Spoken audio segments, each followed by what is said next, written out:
Hello and welcome to another episode of Full Court Finance here at Zacks. I'm your host, Ben Rains, and today we're breaking down some retail earnings ahead of some big reports later this week, and this comes after Walmart's strong quarterly results last week. So today we're going to dive into Home Depot, Target, and Macy's. But before we do that, I want to say, remember, if you have any questions or episode suggestions, please feel free to shoot us an email over at podcast@zacks.com. Also, make sure to subscribe and leave a review wherever you listen to your podcasts. And also make sure to check out our new Zacks.com/promo page for a look into some of our services, portfolios, and more. So as I mentioned, we're going to start with a little bit of a broader overview quickly and then dive into a little bit of what Walmart did before we go ahead and take a look at Home Depot and Target and Macy's. So the Dow, S&P 500, and NASDAQ all sit right near brand new highs.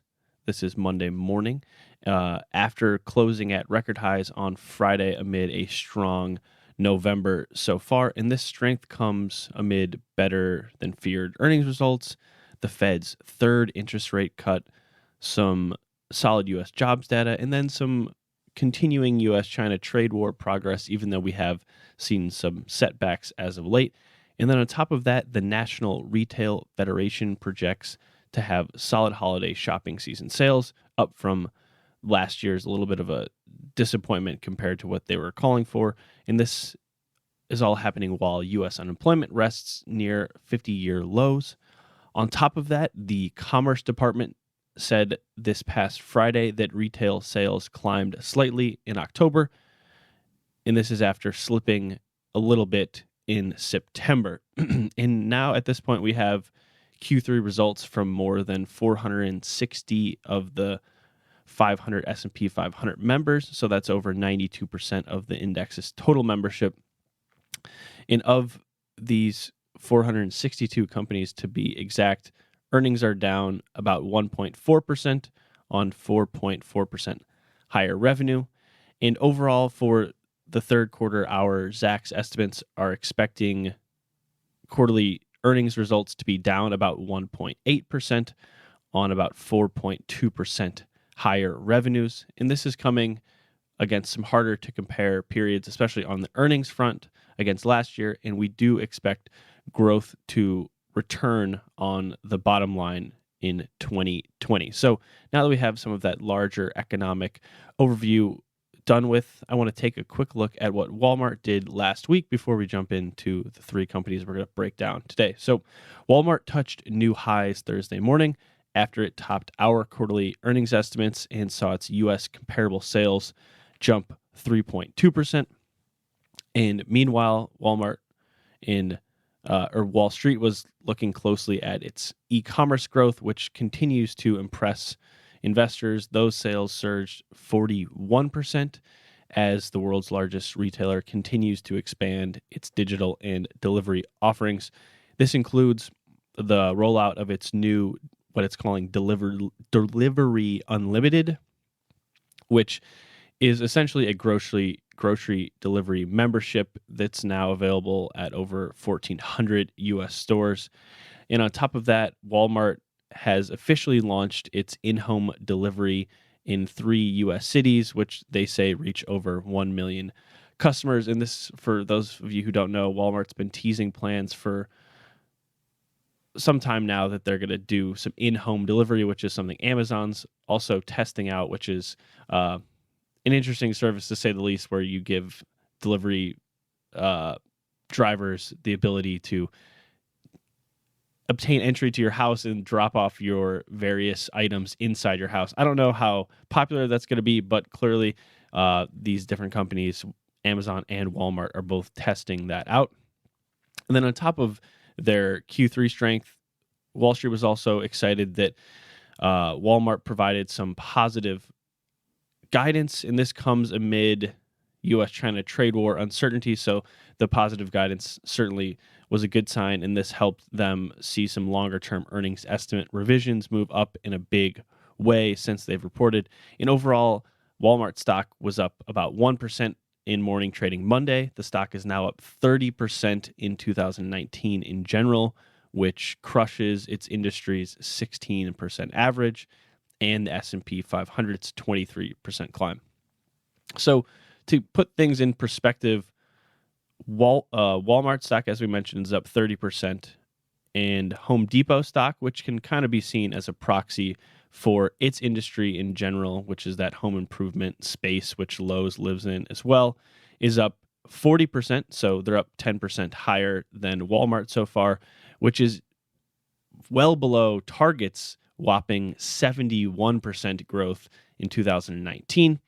And this is then all looking much better than Macy's, which is down 44% in 2019. So those are the three companies we're going to touch on. Target's the standout there, up 70%. Home Depot's up 40%, and Macy's is down 44% so far in 2019. And quickly before we jump into Home Depot, we should note that along with Home Depot and Target and Macy's, we have Kohl's, Urban Outfitters, Lowe's, TJX, L Brands, and a bunch of other retailers all reporting their quarterly results this week. So it's going to be a very heavy retail earnings week on Wall Street. So now we're going to jump into Home Depot, which reports its quarterly results before the opening bell Tuesday. So we're going to go in chronological order here. As some people might assume, with Home Depot stock up 40% so far this year, it rests right near its 52-week highs heading into its report, but its shares have cooled off slightly recently, which could be good news for the stock if the company is able to impress Wall Street tomorrow on Tuesday. So we're going to take a brief look just at Home Depot's basic pitch. They're a pretty well-known company. Most people get the gist of what they're doing. And it's certainly not a holiday shopping mecca, so it's not necessarily going to get that fourth quarter retail boost where most companies are doing their largest quarter of sales during this holiday shopping period, where unlike those traditional retailers, Home Depot's biggest quarter is often the second quarter. So this isn't going to be a blowout quarter in terms of overall revenue, but Home Depot appears to be in a strong position as the average U.S. consumer seems to be in a solid position as well. So those kind of go hand in hand. And then we should also note that Home Depot is the world's largest home improvement retailer. In general, they have over 2,300 stores, and mostly in the U.S. And the Atlanta-based company has been able to benefit essentially in this Amazon age because, unlike some other traditional retailers, it's a little more immune from Amazon's encroachment. It's kind of hard to order. You're not going to go on Amazon and order a bunch of planks of wood or anything like that and have it delivered to your house. So Home Depot is operating a business that's not as hard to or as easy to disrupt as Amazon's been able to do some other retailers. But with that in mind, Home Depot has, of course, rolled out its own bigger digital push in modern retail initiatives, which includes online ordering, in-store pickups. And they also do, for those that didn't know, Home Depot does offer free 2-day delivery on what they say is thousands of eligible items. They also even have some same-day and express delivery. So Home Depot is giving people opportunity to have various offerings delivered directly to their house. Now we're going to move on to some other fundamentals before we take a look at what to expect. So overall, Home Depot sports a B grade for value and growth in our style scores system here at Zacks to give it an overall B VGM score.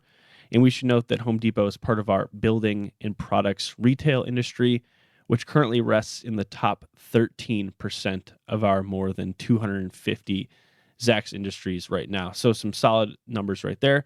On top of that, the company pays an annualized dividend of $5.44 per share for a yield of 2.4% right now, which is coming in easily above the 10-year U.S. Treasuries payout. And Home Depot's valuation picture remains largely in line with where it has been because it's trading at a little bit stretch compared to where it has been, but it's trading at 21.6 times forward 12-month earnings estimates, which comes in below its own 3-year median there. So or below its own 3-year high and slightly above its 3-year median. So nothing too stretched there. And now looking ahead, our estimates are calling for Home Depot's Q3 sales to jump over 4%. And this would easily top last quarter's sales, which climbed about 1.8%. So we're calling for 4.3% top line growth, which would beat last quarter's roughly 2% growth.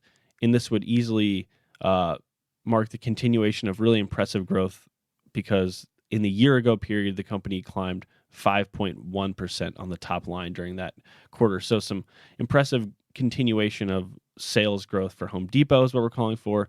And then overall for the bottom line, we're calling for Home Depot's adjusted quarterly earnings to climb just about 0.4%. So a slight uptick on the bottom line.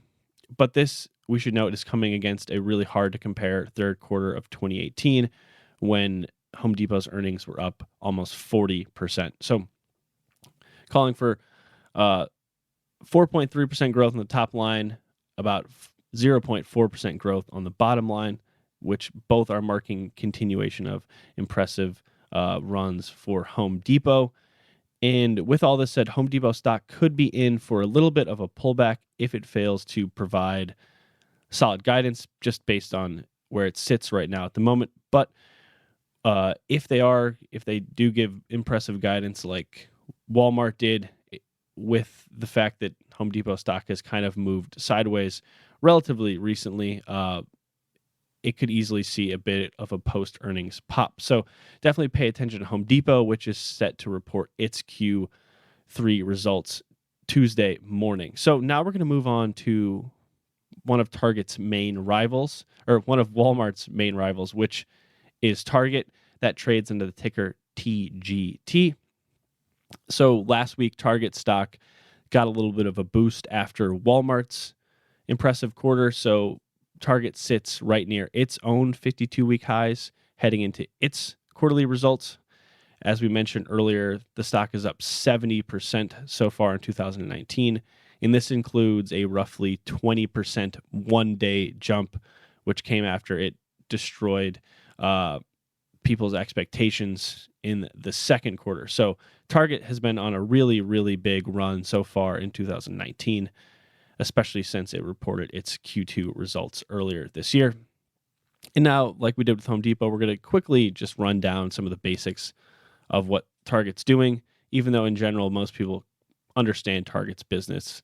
It's a retail giant. So like everybody else in the industry, from Kroger to say even Chipotle, they've rolled out more of an e-commerce push and given curbside pickup options and more delivery options, which is just basically what every retailer is trying to do, no matter what they're selling, is just to give people more options for just any way they want to buy. You can buy it that way. You can come in stores, you can pick it up, or we'll deliver it to you as well. But on top of all their various delivery offerings, Target has continued to remain strong in that brick and mortar business. It's opened smaller locations in college towns and urban areas. They've also focused on redesigning and remodeling stores. And unlike some companies in the department store industry, one being Macy's, which we're going to talk about at the end, Target's been able to keep and attract more younger customers. Their customer base skews a little more highly educated. This is based on their own findings as they continue to roll out what I would say and what retail industry analysts would say are trendier offerings that are a little bit more high-end than things they offer at, say, Walmart. But it's still affordable, and this is in that furniture and home decor and fashion and even food, as we're going to touch on a little bit. They also have done a lot of different, we mentioned that the private label brands they've rolled out over 20 in the last several years alone. And they do limited release partnerships with bigger, higher end brands that such as Hunter boots or things like that, where people will wait outside in the morning to go inside Target to buy these higher end things that are on a kind of a promotion thing that'll be there for maybe just the weekend with Target. And then we should note that before or right after their second quarter results, they announced that they were going to roll out their new brand, which is Good and Gathered. It's going to be what they call their flagship brand in their food business. So this is going to slowly get rid of some of their existing businesses in that space, such as Archer Farms. So Good and Gathered is going to be the big Target brand for all of those food offerings. And then we should also note that in September, its board authorized a new $5 billion share repurchase program, which will begin after the completion of its current $5 billion share repurchase program. So the company's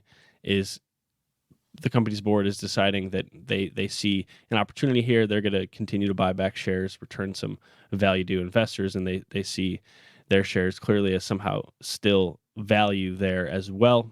And then on top of that, we should note that the company boasts what it calls industry-leading pay and benefits combined with enhanced training and career opportunities, which is worth noting here because the labor market remains pretty tight. So this helps Target attract and maintain a strong workforce, which is always very valuable.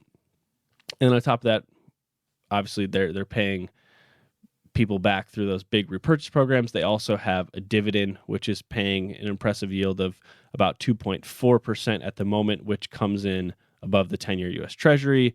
It comes in above Walmart. It comes in well above Costco. So Target is paying a really impressive dividend yield at the moment, especially for its stock price being on such a big run so far. And on top of that, Target rests in our retail/discount stores industry, which is in the top 13% of our more than 250 industries right now. And Target is also currently a number 2 Zacks ranked buy based on some solid bottom line estimate revisions, and it holds A grades for value and growth at the moment. So looking ahead, Target is expected to see its Q3 revenues climb about 3.6% from the year ago period. This would match last quarter's growth. So nothing out of line there. Some impressive growth. And it would also come on top of really solid growth in Q3 of 2018. So like Home Depot and Walmart, it seems to be that it's just continuing to grow its top line. And then on the bottom line, Target's adjusted Q3 earnings are expected to climb about 8.3%. And we should note that their full year 2019 estimates or earnings are expected to be 15% higher. So some solid bottom line growth as well there. And as we mentioned, Target is set to report after Home Depot, obviously, since we're going chronologically. So Target is going to report on Wednesday, November 20th, before the opening bell as well. And with Target up so big, you could clearly see some room for a little bit of a pullback as investors take some of their winnings home with them. But if, like Walmart, they provide some solid guidance for the holiday quarter amid still uncertainty on that U.S.-Chinese trade war front, you could easily see TGT stock climbing after they report as well. But you never know how Wall Street's going to react to that, so make sure you pay close attention to any guidance in e-commerce updates on that earnings call on Wednesday. And now we're going to end with Macy's, which, as we mentioned at the top, their shares are heading in the complete opposite direction of all the companies we've already mentioned. So Macy's has kind of been the test case for what people really sparked these broader fears that traditional brick and mortar retail's days were numbered in the Amazon era.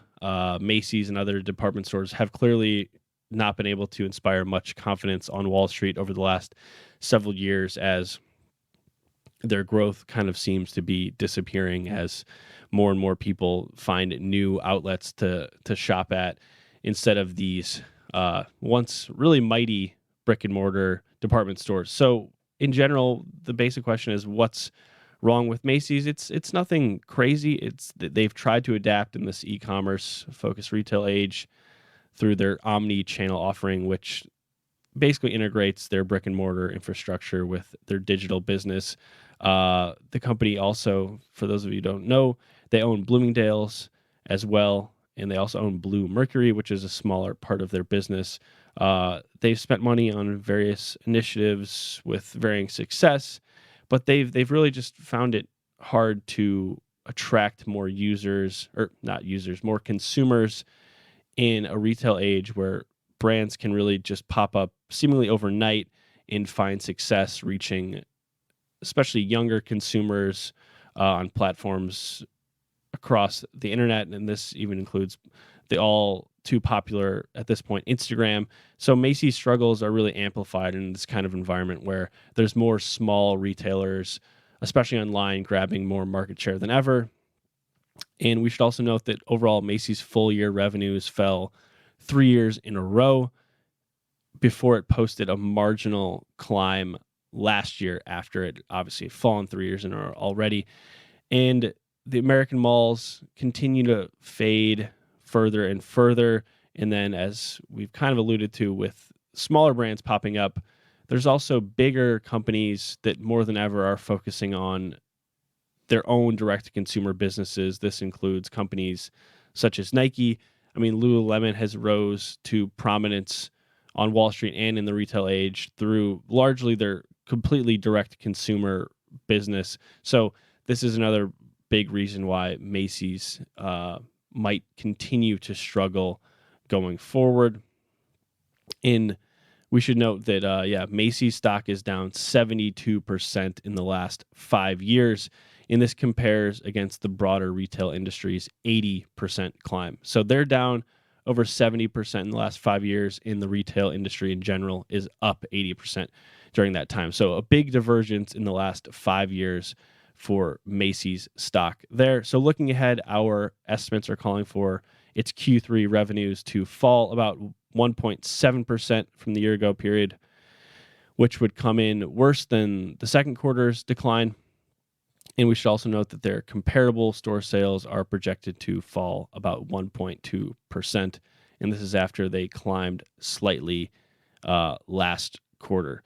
And then on the bottom end of the income statement, Macy's adjusted quarterly earnings are projected to take a big tumble. They're expected to fall 96% from 27 cents per share in the year ago quarter to just 1 cents per share this quarter. So a big bottom line decline is expected, and then a roughly 2% decline on the top line is what we're calling for Macy's.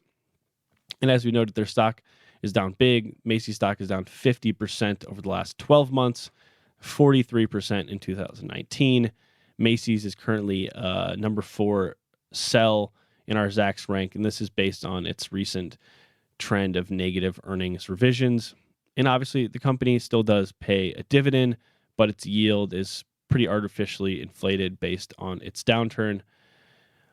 But with that said, Macy's is on such a big decline that you could see a post-earnings pop if it provides some signs of hope for the holiday quarter or next year. If they provide basically anything to get from the least bit excited about, you could see the stock climbing a little bit after it reports its results on Thursday, November 21st. And there is some precedent of this brief post-earnings pop for a company that had been heading in the wrong direction, because we saw JCPenney stock climb about 10% this past Friday after it provided some better than expected guidance. But we should note that JCPenney stock is trading at around $1 per share. So that's nothing to get too excited about. And JCPenney is another cautionary tale in this larger story of department stores on the big decline, because its shares are down 90% in the past 3 years alone. So as I said, at this point, it seems like Macy's stock should be more of a trader's stock at this point. It doesn't seem like it's the best solid longer term investment at the moment, unless they're able to really change the business model maybe going forward, or provide some signs of a return to growth going forward. So in conclusion, we've talked about Home Depot and Target and Macy's after previewing Walmart. So all three of these companies operate very, very different businesses. Two of them seem to be headed in the right direction, where Macy's is that outlier in the retail industry at the moment, as these department stores really struggle to figure out what direction to turn in next. And then I want to end with just a brief look at the last 2 years to give people a sense of how all four of these companies we've mentioned today are doing compared to each other and the overall S&P 500 as we close out today. So overall, as one might expect with Target up so big in the last year, that Target stock has been the outlier of these four companies so far over the last 2 years. So Target stock is up 94% since November 20th of 2017, where Home Depot stock is in second place at the moment over this 2-year stretch. It's up about 40% over 2 years, and Walmart stock is up about 24% over that stretch, which comes in just a little bit above the S&P 500. And then Macy's is kind of that outlier. It's down about 20% over this 2-year stretch. And this includes a little bit of a bounce back from what at the time were some big lows. So Macy's went on a little bit of a run in late 2017 or early 2018, and it has pretty much fallen off the map since then. So that does it for another episode of Full Court Finance. Until next time, I'm your host, Ben Rains. And remember, if you have any questions or episode suggestions, please feel free to shoot us an email over at podcast@zacks.com.